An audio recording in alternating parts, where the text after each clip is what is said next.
Through fields of love fly venerable comets, like flaring, rushing, rolling conflagrations, like molded fires, hell's manifestations, the universe's warring, biting gauntlets come from beyond. Let then the planets dark see vengeful swords of doom in our arrival. We head for the sun, though we are blinded, clad in the winds and shielded by sparks. But strange indeed, soon as we touch the star, we change the route and fly away so far along parabolic paths yet to be marked. A blind rebellion leads our fated bid to the never-ending dusk we said we'd never see again once we depart.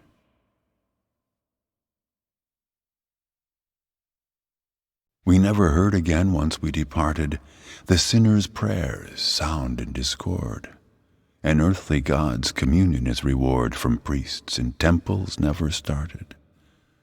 The dreams of madness change our Savior. We are as bees abandoned by the hive.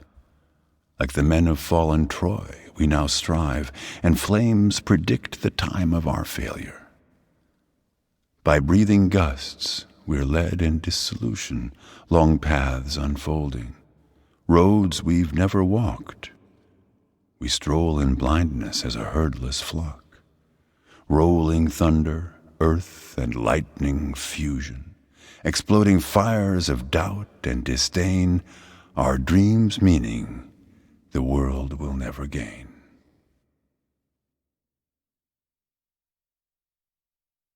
Our dreams meaning the earth will never dash. When morning murmurs meld in single chorus and silken dawns dissolve before us, the foul scythe will then be burnt to ash. The rippling gray will crush to diamond dust the aigrettes drowned in the silent ocean, our spirits liberated by devotion. The false sun's glitter will fade at last. We are neither stunned by midday desert splendor, nor to the jewels our wills surrender. No, we are dead for golden coin's sake, and robed in silken moon rays we are dressed. By suns that shine at midnight we are blessed, and at the darkest hour we are awake.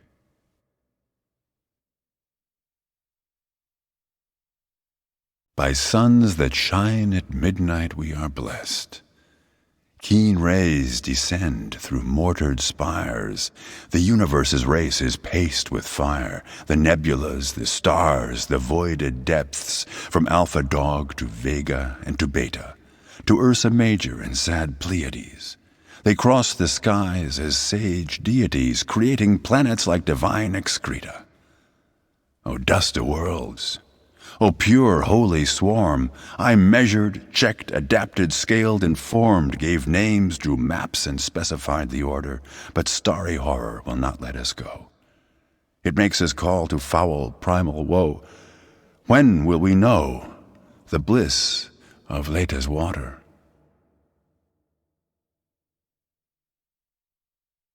Why don't I know the bliss of Leta's waters?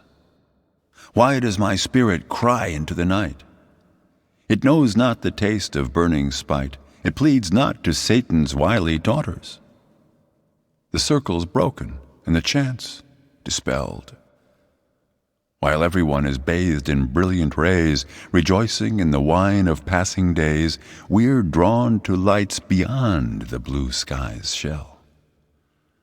The rustling grass, the shimmer of the swamps, a lazy wind plays out a vain romp and carries the shade of Persephone to Pleiades, who gazes through the gust. Yet my spirit has a sad mistrust, crying as I contemplate antiquity.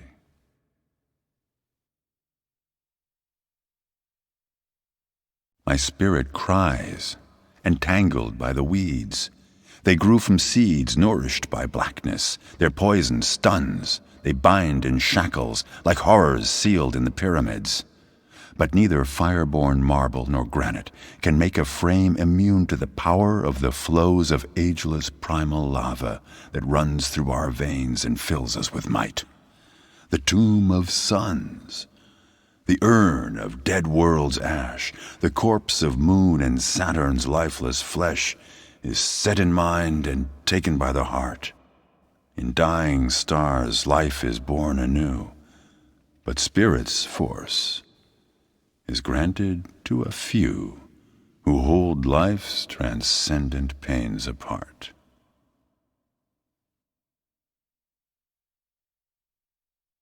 We hold life's transcendent pains apart. We bear grief and disappointment's fire, but the banner, or our sorrow's ire, flutters in the winds of the departed.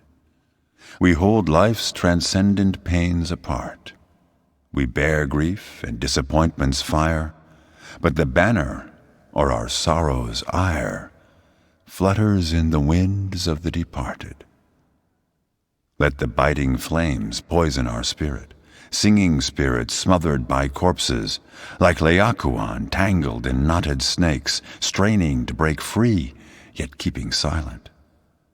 But no bliss will ever change this pain, the dignity of this restraint, the tension, this ecstasy of hopeless prison.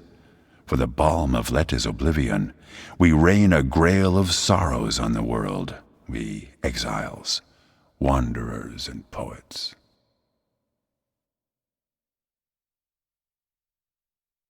We exiles, wanderers and poets, who yearned to be but failed to become, where birds have nests, beasts their lair homes. Our lot is a staff and beggar's hovel. The duty is failed, the promises are broken, the path unwalked, and our doom is nigh. Dreams of such roads drowning in a sigh of songs unsung and poems never spoken. In shards of will it is so hard to find your own true self, so hard to confine the foolish pride, so hard to enter another's marquee and to beg for bread. Hard for the vanguard soul to render alive that never has been truly dead.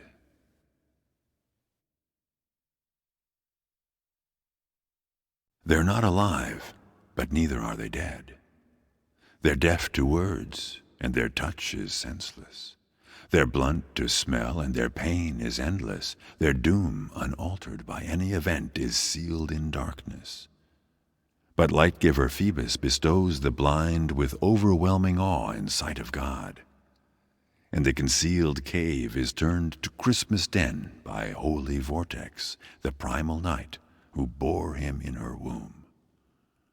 The offspring sent to her by miser father is carrying her gifts to fateful brother, the one by solar rage who was entombed, who has become the toy of fateless play, who is alive, yet destined to be fey.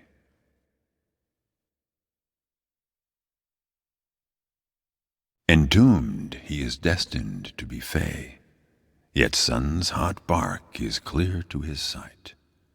From sepulchre that arises from midnight he sees the land. Wheat splayed in the rays, mules approach, scythes crop. A flail beats the ear, rafts drift, beasts sleep. Flitting birds make nests, and from his shroud's folds he sees the fest of days and nights that spill into the years.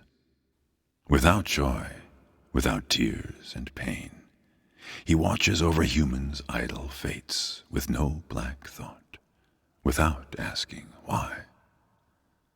Beyond existence, will or any wish in knowing peace unknown to you or I, for to the earth we are forever banished.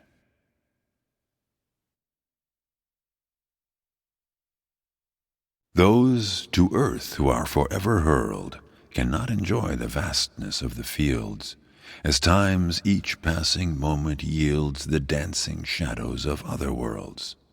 The soul sees the flicker far and vague as on the surface of this ancient regret one tried to read the holy alphabet, but lost the pattern in his own plague. And so he walks the dust of earthly sod, an apostate, a self-forgotten god. In things familiar he seeks forbidden codes.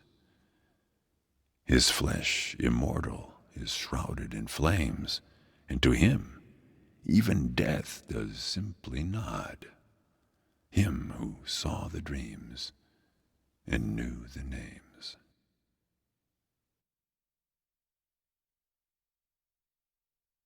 The ones who saw the dreams and knew the names, who heard the grasses talking to each other, who learned the will of their ancient father and listened to the songs of tidal waves, the ones whose souls have been purified, the ones harnessed to the pain of challenge, who lit the mystic candles on the fringe, who became a pure shade of darkest nights, who didn't squeeze their grape to sinful glass and didn't seek the joys of earthly leisure, not in the priestess's dance nor in the pleasure, but who descended into hell's morass to meet their shadow at the very bottom. They don't expect hearts with love to blossom.